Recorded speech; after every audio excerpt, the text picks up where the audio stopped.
Minister, Osman, you sought the money? Or, Minister, Osman, you got management issues inside the Department of Health? Or, Osman? Honorable Opposition Leader. Question belum ini like Termoy Osam Golo, Minister of Health. Like him, Prime Minister, Deputy Prime Minister. No, Ogra Minister, will take note. Mr. Speaker, in the last 2 to 3 weeks, there has been critical shortage of medicine right throughout the country, medical drugs. We have received letters coming in from PHAs, 4 PHAs throughout the country, and they've indicated a critical shortage of medical drugs right throughout the country. A week ago, or 2 weeks ago, Mr. Speaker, I was in Alatau, and I was fortunate enough to be at the general hospital when I was informed of the critical shortage of drugs. And thank you, Minister, for calling me back to explain that this is not only about Alatau and Milne province. It is about the shortage up at Hela. It is about the shortage within the Lutheran Church, churches' health services. And it is about shortages in all the regions of Papua New Guinea. Mr. Speaker, there are a lot of deaths happening as we speak, and I'm talking about curable diseases, where we can sort out these issues, the medical issues. There is a greater need for urgent attention, not only from the Minister and his secretary, but from the government as a whole. So question when we go to Minister Osman. Minister Osman, you sought the money? Or Minister Osman, you got management issues inside the Department of Health? Or Osman, some of the money in the budget where it's supposed to be monies for the health sector or health department have been reallocated to other sectors. You may say some life people believe me is very, very important. Now we cannot neglect and continue to allow the shortage of drugs, medical drugs, to our hospitals in Papua New Guinea, and not only hospitals, major hospitals, but the health centers and the clinics, the aid posts in our electorates as well. Thank you, Mr. Speaker. Honorable Minister of Health.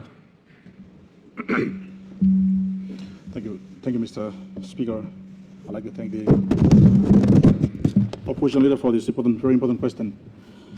Firstly, it's not so much about funding. According to the records, government this year allocated 295 million kina law medical supplies in the country.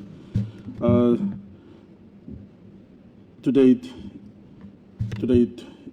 according to the latest information mixing now, today it is over 150 million kina, not this amount.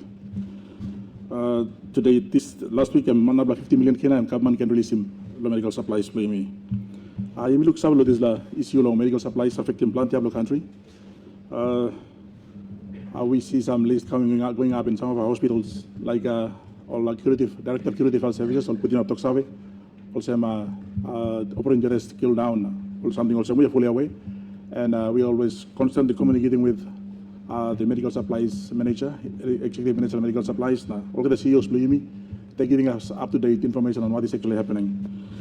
Yes, we can talk clear also today. According to the 5 area medical or provincial medical stores in the country, we got up to 60%. 60% of what is required now is stopped.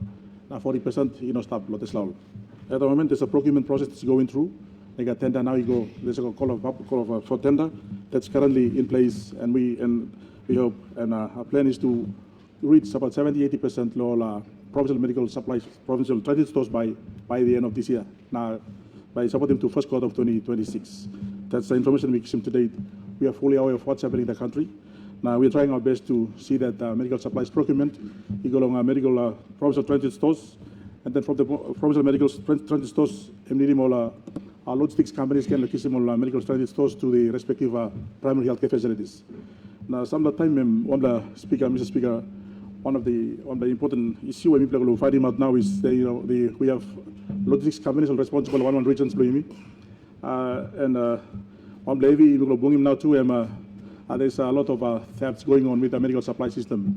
Time all Marasin losing medical all provincial transit stores, they go to one provincial the primary health facilities. You get some Marasin or stealing on Namelo Teslab. Many of these are now ending up at the market sites and Platilan Papua New Guinea today. Mila talks clearly you also please you looking Mikatoline is Salim all drugs where you got all medical catalog long all talks have na Mila by you got all fraud squad in place. There's a system in place to actually arrest anyone who is getting medical supplies outside the workload. Salim Marasin stuff. Ebobla something Mila talk clear. You try basically me need to plan challenges. As I speak today, you got all people trackways supposed to deliver all Marasin long Mount Agenda. Kolong biani mo kukawi go tablo Highlands region. You got some lady come up now long tablo slow section long up na. Instead of all carrying all Marasin go, you got all Marasin all the kai step start solo lay. Never wait solo Salim Marasin go yet start. There's some issues going on at the moment along the Okukai way. So I appeal to some of our people up there to please Olukman allow him all Marasin supply go. These are some of the issues that we're actually facing. So that's Mr. Speaker, we're trying our best under very difficult circumstances. I call upon the members of parliament to also come in. Madam Mr. Tenkilo, the opposition leader, who also was there at Alatau Provincial Hospital. Time when he called me at the time, we were actually I was with the World Bank team. We were looking through our system. We have a supply system in our system in the office where we track the amount of medical supplies that's going through all the provincial transit stores. Now you got all hospital pharmacies.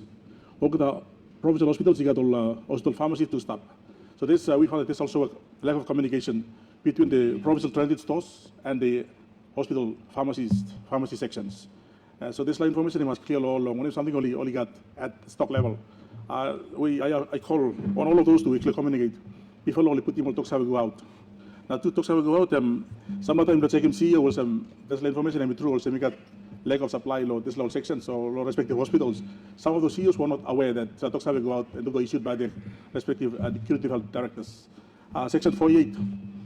Section 49 of PNG Act, yes, allow him direct the curative health to issue or look at him housing. But at the direction of the CEO. The CEO almost talks about board past them. PNG board must survey also we got issue stop now. Almost so what's happening before long. Only give talks away, only put him out talks away. That's the point where we'll talk about planting die because no got marasin. Even like Savelo, all die come up, one areas, one place. Now I want to get, we need to get this information through so you confirm him now, verify him. All die come up, one lab now, one cause also die too. And I'm something I'm like asking. These are the circulation of video going around in the social media now. To talk like about the 99 of PMGH. Mr. Speaker, this video was circulated long time of COVID-19. That video was circulated COVID-19. So implanted lani die lohabna. Even katisi lo mortuary capacity lo only more die body inside of PMGH. Today I want to make it like clear that at the moment PMGH addressed that area. Only got now 300 capacity of we can put him die line or body inside lohab. At any given time they have about 80 to 90% occupancy rate. So meaning also you got space it. So we have no issue with body lying all over the place in mortuary or PMGH. So please, me like asking also, when we get any information, we can clear talk. Not talk clear. We know that there's a lot of challenges going on. Medical supplies procurement, provincial transit stores, from there going back to communities. It's taking plenty of work to make him. I appeal to every one of us to portray to us the right information. We also always trying our best to address this. Thank you, Mr. Speaker.